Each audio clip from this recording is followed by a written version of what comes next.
merci à 1xBet qui s'avère être notre sponsor officiel, également le leader incontestable des paris sportifs en ligne. Alors tout de suite dañuy enchaîner avec la dernière rubrique actualité ñu ànd si avec Alioune Sow. Alioune, le premier point à débattre, Bass et Mimi, c'est billets à... En réalité sax mën nañu poser question bi autrement mooy est-ce que président Bassirou Diomaye Faye a le droit di maye ay billets Makka loolu mooy véritablement question bi parce que Aminata Touré n'est que finalement dictateur ou représentant du président de la République kon moo tax ñu war a mën a laajte est-ce que Bassirou Diomaye Faye am na droit maye ay billets d'avion Bassirou Diomaye Faye président de la République moo taxoon ma xalaat ni xëy na ñun ak Sénégalais war nañ ci mën a waxtaan parce que damay dégg ñiy critiquer beaucoup xam ngeen ni coalition Diomaye président dafa Mimi Touré dafa recevoir coalition Diomaye président semaine bi passée mouvement yeeg yenn parti yi adhéré ci coalition Diomaye avant ak ñi ci nekk tey ñi ci dugg ak yooyu ñu leen recevoir ci seen permanence boobu dañ leen jox fukki billet avion dañ ko tiré au sort mooy tirage ne ñett la ñuy jox ay jigéen ci fukki yi waaye 10 billets yi ñu sédd lépp la ñuy séddale mais ci ñett yi il faut mu am ñetti jigéen ñu séddale ko ñoom ñoo xam ni ñu ko defee mais dama dégg beaucoup ñu ngi koy critiquer ci ay joxe billet d'avion mais xam nga il faut que ñu xam lan lañ bëgg un président de la République parce que dama dégg ñu ne li Diomaye bu dul woon président du ko def parce que du ko mën mais évidemment du ko mën parce que léegi président de la République la te président de la République dafa am yoo xam ne dañ ko jagleel surtout ci ay avantages financiers président de la République la ñu jox ne ko sàngam ci milliards mi ngi noonu téye ko def ci lu la neex et vous n'êtes pas obligé nga rendre compte waa kooku nan nga ko mën a critiquer ci li mu jox billet yi parce que dama dégg ñu ñi di naan ay dafay préparer ay élections ak dafay ceci mais il fait ce qu'il veut parce que yoon moo ko may loolu yoon sax may na ko mu amaat deuxième mandat en tout cas deuxième candidature mu présenter waat une deuxième fois yoon moo ko wax loolu yoon moo ko ne ci gàttal aussi constitution moo ko ne yow dinañ la nakal chaque at sàngami milliards pour nga gérer ko yow yaay xool noo koy defee parce que sans doute vous êtes le père de la nation waaw loolu lan la si nit mën waaw loolu bu la neexee boo toogee xool ku la neex doo ko jël ay billets d'avion nga may ko bu la neexee boo toogee xool ku la neex mu feebar doo ko faj doo xool koo xam ne dafa am une urgence bëgg na une opération nga defal ko mais yow yaay président de la République doo xool Matam am na benn problème bu fa am ci seen communauté boobu wala seen kilifa gi nekk foofu ci dëkk bi dafa xataawoon nga jël alal yóbbu ko ñu faj ko parce que xalaat nga ni mënuñu ko faj hôpital principal wala sax bu fekkee mën na nekk nga yóbbu ko hôpital principal loolu président de la République am na ko ci ay question d'urgence am na benn taw bu yàq benn béréb quelque part à Koungheul seen pont bu mag boobu wala ndox bi xaw na dugg ci kër yi eh bien nga jël alal nga jox leen loolu président dañ ko jagleel Macky Sall faisait la même chose à juste raison et bien Abdoulaye Wade la même chose et puis ñeneen ñi nga xam ne ñoom ñoo précédé nekkoon fi président de la République am nañu droit loolu donc man dama comprendre lu tax ñu leen di critiquer comme ça ñu critiquer Bassirou Diomaye Faye ci loolu mais yoon moo ko wax yoon moo nangu loolu ndegam président Assemblée nationale moo am fonds politique premier ministre am fonds politique keroog par exemple nii et c'est bien comme ça parce que ñoom ñoo xam ci yan situation la ñu mën a dimbalee nit ñi mais Ousmane Sonko bërki dem yónnee na ndijaayam wa xombol yónnee na nu mu tudd ndijaay bi xaw ma comment il s'appelle encore monsieur là Jibi Gueye Ndiaye yónni ko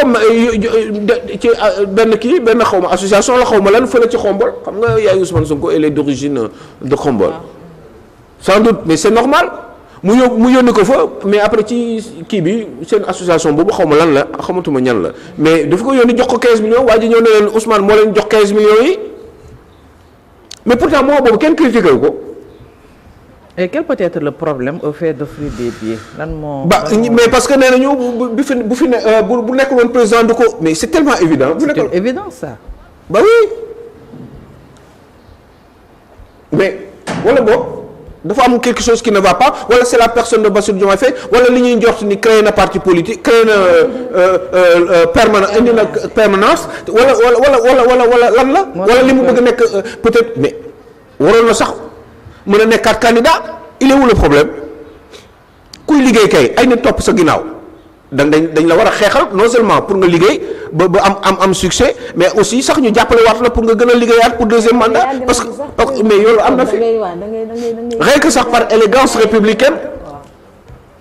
moo tax des fois moi je comprends pas Bassirou Diomaye Faye parce que man bon peut-être c'est dans sa stratégie de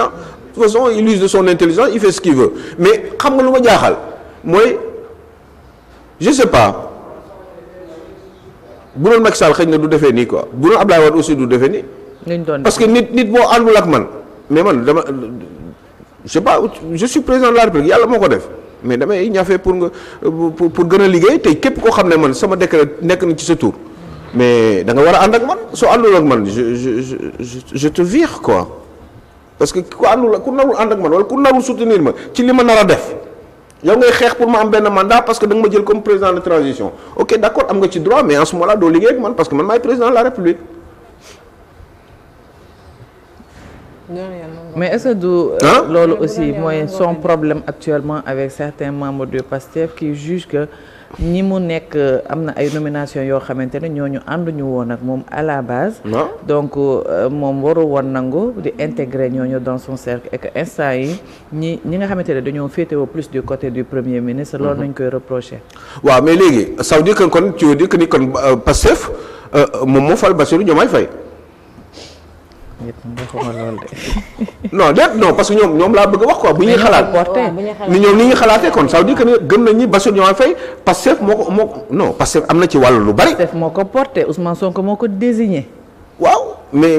moo désigné kan. Bassirou Diomaye Faye. mais tu es sûr que Ousmane Sonko moo désigné Bassirou Diomaye Faye. waaw de façon apparente. waaw mais dem na laaj Bassirou Diomaye Faye ndax Ousmane Sonko moo ko désigné wala déet. de façon mais loolu jarul laaj sax parce que ñëpp xam nañ ko Diomaye président Bassirou Diomaye Faye moo ko def. boobu Pastef mi ngi ak ay kii yam ay nu mu tudd. mi ngi ak ay nitam Pastef xam nga sax Pastef sax ñi bokkul Pastef sax la choisir yoon. Habib Sy bokkul woon Pastef ah. bokkul Pastef mosul bokk Pastef. te moo nekkoon premier Cheikh Tidiane Dièye mii nekk ministre de l'assainissement bokkul Pastef. pourtant ñoom la ñu choisir woon. Bassirou Diomaye Faye Pastef choisir ko au départ. il faut mu leer bu fekkee nag leneen la ngeen wax ma ko mais man xam nga li may wax du ma wax lu amul. ndax man dus naa ko te bu ma juumoon tamit dama ñëw taxaw fii te lii yaakaar naa nag mënu ma cee juum ndax leer na naññ Sénégal yëpp teg nañ ci seen bët Bassirou Diomaye Faye moom moo xool boppam xool ne moom Pastef la bokk membre fondateur bu Pastef la à la limite sax ñoom ñoo créé Pastef dem moo Ousmane Sonko mu ñëw. bah oui ne ko yàlla bëgg nga jiitaluñ. ak ancien directeur domaine bii nu mu tudd Mamadou Gueye dëkk Pikine ñooy membre fondateur yi. ak waa jooju sant Diallo inspecteur xaw ma trésor la foog naa des impôts et domaines nekkoon fële ca ministère des finances. xaw ma lan Diallo après ñu woo. waaye xalaat ni moom Ousmane Sonko moo meilleur pour jiite leen moo gën a kii pour jiite leen moo ëpp ay qualité pour jiite leen ñu teg ko jiital ko ba pare ils ont travaillé sur la personnalité de Ousmane Sonko travaillé dans ci communication bi ba yéegal Ousmane Sonko il a fait le reste et il a bien travaillé pour être honnête. Quel que soit Alpha, je n'ai rien à juger par rapport à certains actes qu'il a eu à poser, mais il a eu une bonne stratégie et il l'a bien réussi. Il faut oser le dire. Donc Bassirou Diomaye Faye à un moment donné moom mi nga xam ne pratiquement moo doon numéro 2 Pastef Bassirou Diomaye Faye moom xam nga mënoo nekk numéro 2 sa patron ki la jiitu mënul nekk candidat choisir ñeneen ba pare di la ko empêcher boo nee dama bëgg a nekk candidat du ko bañ amul choix. waaye bu amoon bu doon choix premier am kese kon Bassirou Diomaye Faye du dem di wuti loolu parrainage parlementaire. nga ko mottali. ba di ko mottali koo xam ne mooy numéro 2 Pastef te Habib Sy am ko moom Habib Sy bi bokkul Pastef ñu jox ko parrainage parlementaire Cheikh Tidiane Dièye bi bokkul Pastef ñu jox ko parrainage citoyen moom première fois dafa jàll te moom dañu wax officiellement moom Ousmane Sonko dafa officiellement jàppal leen Bassirou Diomaye Cheikh Tidiane Dièye pour mu am ay parrainage moom dafa jàll au premier tour ñoom ñu bokkul Pastef laa lay wax. léegi yow sa besoin de sikkal Bassirou Diomaye Faye à tout bout de. man loolu laa comprendre loolu xëy na peut-être dañu gis ni Bassirou Diomaye Faye xëy na mérité wul place boobu et puis warul sax warul joxe ay billet d'avion mais pourtant Ousmane Sonko barki dem rek nee naa joxe na 15 millions fële. yónni na frère am et loolu c'est bien et loolu il a le droit de le faire parce que il est quand même premier ministre il a quand même des fonds politiques c'est plus comme Aliou Sow quand même loolu c'est normal premier ministre du Sénégal la mais bi mu ko defee dama gis ni kenn critiqué wul loolu. léegi ñu joxe 10 Bassirou Diomaye Faye yónni Mimi Touré jox ko 10 billets d'avion ñu ne ko du ci dal bu ñëpp di ko critiquer mais il faut arrêter yi lay wax quoi pourtant am ngeen assemblée nationale mën nañ ne léegi fonds politique amatul comme ça Bassirou Diomaye Faye xëy na dootu ko mën a ci def parce que lii Macron mënu ko parce que Macron ne détient pas les fonds politiques en France te lii nii non moo tax chaque fois yëpp wax naa ko nag lenn Sëñ Touba il y a 3-4 ans nee naa leen fonds politique président de la République waru ko téye parce que il n'est pas responsable devant le Parlement donc ki nga xam ne moom mooy en France c'est le Premier ministre qui conduit qui détermine qui définit donc et conduit la politique de la nation c'est pas le président fii nii c'est le président de la République qui conduit qui définit et conduit ou fait conduire la politique de la nation qui conduit parce que bu boobaa du am Premier ministre ou qui fait conduire parce que day am premier ministre mu koy doxal moom vision boppam fonds politique ci comme yenn dëkk yi comme la France mais at bi bu jeexee dañuy xool affaire bi ñaata moo ci génn yenn saa yi mën nañ la bañ laaj fan nga ko dugal pour des raisons de discrétion mais après bu at bi deewee dañuy xool ñaata nga si jël xool ndax dañ la si war a yokkalaat ou pas par rapport ak certaines prévisions par exemple bu ñu ne dans 6 mois war na am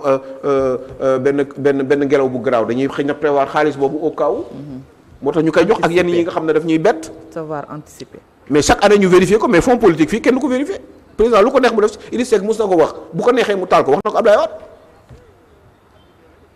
donc quelqu'un comme Bassirou Diomaye Faye qui est président de la République il a des fonds politiques et il peut en user de manière discrétionnaire maanaam il n'est pas obligé wax kan. fan la ko dugal ak yi demee noonu. amul transparence bi waroon comme dans certains pays occidentaux comme la France moo tax ma ne la Macron munul loolu moom munul ñëw rek jël ay billets d'avion Macron da ngay xam salaire am Sénégal xamuloo Bassirou Diomaye Faye ñaata la am salaire bon mun nga ñu leen wax ay 4 millions 600 mille ak yi demee mais du loolu kese lay dundee ñëpp xam nañ ko Macron dañ koy toppatoo lu mu soxla ci palais bi ñu jëndal ko waaye salaire am rek lay utiliser mi ngi fay bor ba tey moom boru appartement bu mu leb. mais fii da ngeen gis un président buy fay bor moom day ñëw doon mu daanu da koy jënd à 800 millions 500 millions donc Bassirou Diomaye Faye a le droit joxe ay billets d'avion parce que xaalis bi mu yor ñu jox ko jagleel ko chaque at ñu jagleel ko autant muy 9 xaw ma 11 milliards ben bu ko neexee mu def ci li ko neex waaw loolu lu tax ñu ko ciy critiquer même le premier ministre am na possibilité boobu même le président de l'Assemblée nationale tey jii nii dañu ngi may ay billets d'avion ñaata yoon la nguur gi may ay billets màkk depuis bi ñu fi nekkee ba tey daaw maye nañu ay billets màkk mais léegi nii Bassirou Diomaye Faye jox Diomaye président rek mais am na xaalis boo xam ne moom lu ko neex mu def ko ci lu ko neex laa wax lii de sa sekk daan wax bu ko neexee sax mu taal ko mais xanaa wax bi kon jeex na yoon moo ko wax lu yoon wax kenn mu si dara boo leen ko bañee ngeen changé ko man fonctionnement fonds politique yi neexuma yàgg naa ko wax te du léegi laa ko wax donc du ma si dellu ci waat mais j'essaie d'être profondément légaliste et républicain. Et objectif. Et objectif aussi. Passons au deuxième point, leur fil. Pourquoi Mimi Touré est si gênante? Finalement, je me dis que nii mais est-ce que du Mimi mooy problème bi ba tey campagne bi nekk pour jaxase Mimi Touré yàq Mimi Touré mais Mimi Touré c'est une femme sénégalaise quand même. waaw ça peut être logique en fin de compte c'est pas Bassirou. est-ce que Diomaye mooy problème bi bu ko Diomaye defoon ak Aïda Mbodj est-ce que dina am problème lii def lii la bu doon Aïda Mbodj la. ça c'est une question très légitime. laaj réfléchissons bu ko defoon Diomaye bu doon place su Mimi Touré nii Aïda Mbodj moo fa nekk bu joxee 10 billets d'avion kenn du ko wax dara. et pourquoi Mimi est un problème. mais pourquoi Mimi est un problème lan la mais Mimi Touré est une sénégalaise. du problème bi. Mimi Touré est une femme d'expérience bon maintenant on peut me dire ni ay système bi la bokk. bah en ce moment-là du ma wax système parce que système Aïda Mbodj ci système bi la bokk te pourtant kenn du ko wax dara. système bi moom mu ngi wéy ba tey nag. waaw mais mooy li ma expliquer rek il faut que ñuy comprendre ak Sénégal moo tax may bëgg di muy leer mais Mimi Touré dafa am xam-xam te wax dëgg yàlla Mimi Touré moo ëpp xam-xam Aïda Mbodj nag. bu dee xam-xam kese. Mimi Touré moo ëpp xam Aïda Mbodj du affaire du jigéen affaire yooyu. elle est plus expérimentée. mais elle est plus expérimentée moo ko ëpp xam-xam moo ko dàq jàng moo ko mais expérience bi Mimi Touré am mais loolu ñu bari amuñu ko fii ci réew mi même ay góor sax. donc sans doute looloo tax président Diomaye. ba xam naa daf ko soxla mais c'est normal parce que président Diomaye moom moo xam mais en tout cas moom intérêt Sénégal lay normalement la war a. lay privilégié moom lay prôné donc képp koo xam ne mën na xëy na dafa xalaat ni Mimi Touré mën na te Mimi Touré sax dafa mën. nañu waxante dëgg nag am na mën na am yeneen défaut nag mais dafa mën dafa xam-xam am réseau ci àdduna bi am lu mu mën nag xam nga damay wax Bassirou Diomaye Faye c'est pas un monsieur qui est bête il est intelligent il sait ce qu'il fait intelligent même il est très intelligent xam nga nit yu fooy nii toog jàpp ñaamul comme damay xaw a jox un peu Abdou Diouf mais en plus fin il faut faire attention pourquoi du choisir Mimi Touré mais Mimi Touré dafa mën quoi dafa mën man naa wax dafa mën Mimi Touré dafa mën ndaw soosu Aminata Ñaan boobu nekkoon fële tam dafa mën man xam naa ñi mën ci Sénégal xamee nañ leen man nit bu mënee dama koy xam. waaw kii xaw ma Apix xaw ma yooyu noonu am na femme yu mënoon Caroline Diop boobu nekkoon député dafa mënoon. Ndiokho Ndiaye dafa mënoon Aïda Mbodj dafa mën mais Aïda Mbodj dafa mën non mais mënante am na aussi nag. mënante am na fi. mais nit ku nekk am nga ko mën sa morom. man par exemple chroniqueur yëpp maa leen mën du ma seen morom. déggal loolu waaw kay dëgg yàlla franchement non franchement non nañ bàyyi doomu jàmbur bi quoi. Mimi Touré kii moo ko choisir boo leen am leen wax leen ko Diomaye mais damay dégg ñuy wax lu nekk ci Mimi Touré mais foutez-lui la paix en fin de compte parce que quand même lii c'est injuste wax leen Diomaye moo ko choisir Diomaye bu ko nekkee suba dootul ànd ak moom. ñoo ñu ngi wax Diomaye de. ñu ngi non waxuñu Diomaye à part Bara sëñ Bara kenn waxul Diomaye à part Bara nii. peut-être un peu je sais pas moi xaw ma mais à part Bara ñi ko wax bari bu bari woon ma xam ko wala bari wuñu bokk sëñ Bara rek laa ci gis mu gën a fës mais au moins ça c'est honnête sax moom sax jàkkaarloo na am na honnêteté taxaw wax li mu bëgg a wax. assumer ko ñeneen duñ ko assumer parce que dañuy xaar mbir mi di xool au gré du vent selon temps mbir mi ni mu nar a demee dans les prochaines semaines donc je crois que ni Mimi Touré mérite véritablement man ci sama gis-gis man pour man Mimi Touré mérite na lu ëpp loolu sax pour man Mimi Touré amal na njëriñ Sénégal nag parce que nag xam nga man aussi damay xam àdduna bi ni muy fonctionner. Samba Ndiaye mais Samba Ndiaye dafa am xam-xam dem leen ngeen lire livre Samba Ndiaye bi non du léegi de avant muy ñëw ci nguur moom. xam-xam bi daan naaw bi mu ñëwee. dégg nga bu baax. xam-xam bi daan naaw bi mu ñëwee. non mais non ma ne la Samba Ndiaye c'est un homme qui a de l'expérience et qui est hyper intelligent qui peut servir le pays mais pourquoi ñu ne Samba Ndiaye kenn du ko fal mais man naa nekk président de la République bëgg intérêt réew mi mënu ma nekk fépp am ay nit ñoo xam ne xëy na sax man ñoo ma ëpp xam-xam ci yenn domaines yi man du ma leen jël pour intérêt réew mi. franchement wala intérêt réew mi taxumaa jóg parce que intérêt réew mi intérêt Pastef bokk na ci mais intérêt borom xam-xamu réew mi ñi nekk ci réew mi aussi bokk nañ ci. yaa ngi dégg am na ñoo xam ne tey jii nii jox nañ leen ay responsabilité man dama gëm ni xamuñu dara dama gëm ni mënuñu am ñoo xam ne nommé nañ leen ay DG am ñoo xam ne nommé nañ man par exemple man quelqu'un comme pour man nii yàlla rek a tax may wax quelqu'un comme Waly Diouf Bodiang par exemple Waly Diouf Bodiang man ak ni mu mel nii yëpp farfali tout ça mais man pour man Waly Diouf c'est quelqu'un de très bon man pour man Waly Diouf dafa mën a job mais qu'est-ce qui peut justifier mais pourtant moom Pastef la bokk c'est un inconditionnel Ousmane Sonko mais man pour man sax des fois je me dis que est-ce que sax gënul ay Ousmane Sonko. mu ngi liggéey en tout cas port moom parce que kat non da ngay dem xool ko lu muy def. port moom mu ngi fay liggéey. waxtu wi tënk nañu. je sais pas donc Mimi Touré nañ ko may jàmm bon mën nañ ko combattre politiquement mais damay gis ay critiques yoo xam ne ça c'est pas objectif et loolu man ça me gêne beaucoup. léegi daa mën singali nag. daa mën a singali quoi mais singali ba kañ. je suis sûr que am na ay défauts parce que comme nit comme man comme yow comme keneen mais ci wàllum liggéey pour Sénégal Mimi Touré mën na am na lu mu mën a àndul ak waa Pastef rek quoi. ah juste te àndoon naa seeg ñoom sax bi ñu nekkee ci nguur gi. parce que yii nañ doon kias ñoom tamit. waaw mais sauf que moi j'aurais été président je le fais non kenn dootul dawal ci yenn oto yi. non c'est clair dama koy exécuter sama bopp laa njëkk a commencé. un premier ministre ne prend pas un jet privé ci situation bu mel nii surtout que ne amul rien en retour jusque maintenant te nee naa leen 60 semaines la. ñoo ngi leb de indi nag. 5 ans 60 non leb waaw mais leb non bu ma amoon temps. aw da laa bëgg a wax la non yaa ngi yokk mais leb baax na nañu leb 50 000 milliards. ci seen mandat bi mais nañ ko dugal fi ñu ko war a dugal na gaaw waaye problème moom mooy loolu mënuñu leen ko lebal parce que wóoluwuñu Sénégal.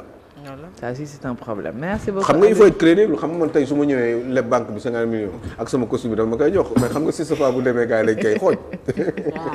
déedéet. waaw wala Cheikh Diagne xam nga Cheikh Diagne bu demee moom du am dara. waaw du am dara moom banque bi kenn du ko jox xaay. merci beaucoup Aliou c'était un plaisir toujours à chaque fois c'est un plaisir. ñun ñu waa kër gi waa Kër Massar maa ngi leen di nuyu bu baax a baax. di béggee di leen sant di leen gërëm. di remercier l'ensemble des personnes yi nga xamante ne ñoo nekkoon ci équipe technique bi notamment ñoom Modou Fall ñoom tonton Pierre ñoom Alioune Diop Diobène bi ñoom Tapenda également ñoom Babacar Keba ñu ngi big up